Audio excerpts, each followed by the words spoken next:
সবাইকে আমার চ্যানেলে স্বাগতম। আশা করি সবাই ভালো আছেন। আজকে আপনাদের সামনে যে নতুন ভিডিওটা নিয়ে এসেছি, যেটা হচ্ছে দুজন ব্যক্তি বা দুজন বন্ধু হতে পারে, সেটা প্রেমিক প্রেমিকা হতে পারে, তবে এটা স্বামী স্ত্রীর মধ্যে বিচ্ছেদ করতে পারবেন না, প্রেমিক প্রেমিকা বা বন্ধু তাদের মধ্যে করতে পারবেন এই বিচ্ছেদটা। তো আগে বলছি, কোনো খারাপ উদ্দেশ্যে ব্যবহার করবেন না এবং এটা শতভাগ কার্যকরী। তো সবাই আমার চ্যানেলটি সাবস্ক্রাইব করবেন। ব্যক্তিগত যদি কোনো কাজ করাতে চান তাহলে স্ক্রিনে দেওয়া নাম্বার আছে ছোটো করে ডান পাশে দেখতে পাচ্ছেন, এটাতে ইমোতে অথবা সরাসরি ফোনে কথা বলে যে কোনো কাজ করাতে পারবেন আপনারা চাইলে, দেশে বা দেশের বাইরে থেকে, বান জাদুটনা ইত্যাদি বিষয়। তো নকশাটা আশা করি দেখতে পাচ্ছেন 3 লাইনে। হ্যাঁ, তো নকশার নিচের লাইনটা আমি আগে বলে দিচ্ছি। প্রথম ফলানের জায়গায় ছেলের নাম, বিনতে ছেলের বাবার নাম।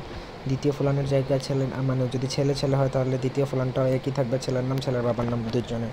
আর যদি মেয়ে হয় তাহলে সেকেন্ড লাইনে দ্বিতীয় বিনের জায়গায় বিনতে ব্যবহার করে মেয়ের মায়ের নামটা শুধু ব্যবহার করবেন। তারপর আপনি এই নকশাটা লিখবেন, কিন্তু আপনাকে ভোজপত্রের মধ্যে আপনাকে জাফরান কালি দ্বারা লিখতে হবে। অন্য কোনো কালি দ্বারা লিখে অনেক সময় তাবিজ জাগ্রত হয় না, নকশা জাগ্রত হয় না তখন আসলে অনেকের কাজ হয় না। তারপর কমেন্ট করে যে কাজ হয় না কেন। আসলে নকশাটা ঠিকমতো না লিখলে বা নকশা লেখার উপকরণ দ্বারা না লিখলে কিন্তু নকশা কখনো জাগ্রত হয় না, বা নকশা দিয়া ওইরকম আশানুরূপ ফলাফল পাওয়া যায় না।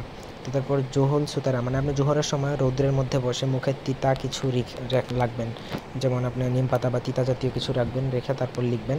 কারোর সাথে কোনো কথা বলবেন না, এক ধ্যানে বসে লিখবেন। লেখার মধ্যে আপনি যখন এটা লেখা শেষ হবে তারপরে আপনি ওটা, মানে এখানে দেওয়া আছে ডিমের খোসা, আপনি ডিমের খোসার মধ্যে অনেকে লিখতে পারবেন না, এটা অনেক টাফ। আপনারা লিখবেন ওই যে ভোজপত্রের মধ্যে লিখে আপনি কোনো পুরাতন কবরস্থানের মধ্যে দাফন করে দেবেন।